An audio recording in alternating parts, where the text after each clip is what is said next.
নমস্কার বন্ধুরা, কেমন আছেন সবাই? আশা করছি সবাই খুব খুব ভালো আছেন, সুস্থ আছেন। আমরাও সবাই খুব ভালো আছি। আবারও একটা নতুন ভিডিওতে সবাইকে জানাই অনেক অনেক স্বাগত। প্রথমেই বলি, বেশ কয়েকদিন হচ্ছে আমি খুব একটা ঠিকঠাক মতো ভিডিও আপনাদের সাথে শেয়ার করতে পারছি না। যেটা আমি মোটামুটি ডেলি আপনাদের সাথে শেয়ার করতাম সেটা ঠিকমতো আর হয়ে উঠছে না। তার একটি কারণ, রাহিকে স্কুলে ভর্তি করিয়েছি, সেটা তো আপনাদের সাথে শেয়ার করেছি। তাই ওকে নিয়ে একটু ব্যস্ততার মধ্যে থাকি, মানে আর কি টাইম মতো পড়াতে বসা, তারপরে আর কি স্কুলে নিয়ে যাওয়া, সংসারের কাজকর্ম, তাই সব কিছু মিলেমিশে খুব একটা আর কি ভিডিওর দিকে ধ্যান দিতে পারছি না। আর এমনিতে আরও একটি বিষয়, খুব একটা ভিউও হয় না, তাই সত্যি আর ভালোও লাগে না। তো আজকের রেসিপি থাকছে, একটু শেয়ার করি। তো দই কাতলা একেবারে অন্যরকমভাবে বানাবো, মানে ঠিক আমি আমার মতো করে বানাবো আর কি। তো চলুন আপনারা ভিডিওটা স্কিপ না করে দেখতে থাকুন, আশা করছি ভালো লাগবে।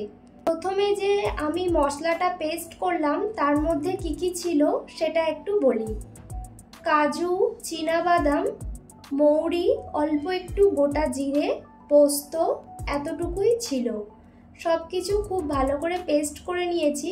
আর এখানে অল্প একটু সাদা তেল, নুন আর হলুদ দিয়ে মাছটাকে মাখিয়ে নিচ্ছি। তারপরে এখানে আমি পেঁয়াজ বাটা, টক দই, আদা রসুন বাটা এগুলোই নিয়েছি, সব কিছু রেডি করে রেখেছিলাম।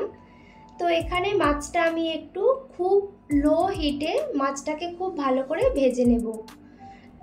আপনাদের সাথে তো মোটামুটি ভিডিও শেয়ার করি, খুব বেশি বড় ভিডিও হলে 10 মিনিট অথবা 11-12 মিনিট, আর নয়তো বা 3-4 মিনিট এরকম ভিডিও আপনারা দেখেন। কিন্তু 3 মিনিটের ভিডিওতে যতটা খাটুনি, ঠিক 10 মিনিটের ভিডিওতে ততটাই কিন্তু খাটুনি। তো সেদিক থেকে দেখতে গেলে ভিডিও করা, ভিডিওটা এডিট করা, ভয়েস দেওয়া, তারপর ভিডিওটা আপলোড দেওয়া, বেশ অনেকটা সময় কিন্তু লেগে যায়। তারপরেও যদি ভিউ না হয় তখন কিন্তু একেবারেই মনটা খারাপ হয়ে যায়। আর এদিকে রাহিকে স্কুলে ভর্তি করিয়েছি ঠিক কথা, তো স্কুলে যতটা না দেখবেন শেখায়, তার থেকে কিন্তু বাড়িতে তার মাকে কিন্তু একটু বেশি সবসময় নজরে রাখতে হয়। আমার তো তাই মনে হয়, প্রতিটা বাচ্চার ক্ষেত্রে তাই হওয়াটাই উচিত। তো সেরকমই আর কি, রাহির যখন ভালো লাগে, যখনই ও মানে পড়াশুনো করতে চাই, আমি ঠিক তখনই ওকে নিয়ে আর কি পড়াতে বসি। খুব বেশি চাপ দিই না। তারপরেও ওকে সকালবেলা আর সন্ধেবেলার টাইমটা আমি মানে একেবারেই ঠিকঠাক রেখেছি। মাঝে মধ্যে এক আধ দিন হয়তো বাদ চলে যায়, কিছু করার নেই, যখন আর কি ভীষণভাবে মানে পড়তে না চাই তখনই আর কি। আমার যেটা একেবারেই মনে হয়, ভিডিওটা একটু পরে কিন্তু বাচ্চাটা আমার একেবারেই প্রথমে, কারণ এই সময়টাই ওর শেখার সময়। তো যতটুকু পারি, যতটুকু ও পড়তে চায়, ঠিক ততটুকুই ওকে আর কি পড়াবার চেষ্টা করি। যাই হোক, তো আমি তো আর পৃথিবীতে একটা মা নই যে এত কথা বলে ফেললাম। কারোর খারাপ লাগলে কিছু মনে করবেন না, যারা যারা ভিডিওটা দেখবেন আর কি।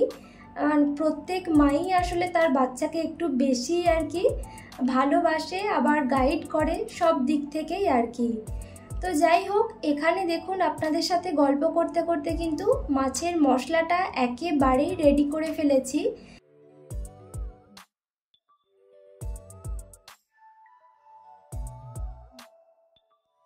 তবে কিন্তু মাছের পরিমাণের থেকে মশলার গ্রেভিটা একটু বেশিই করেছি।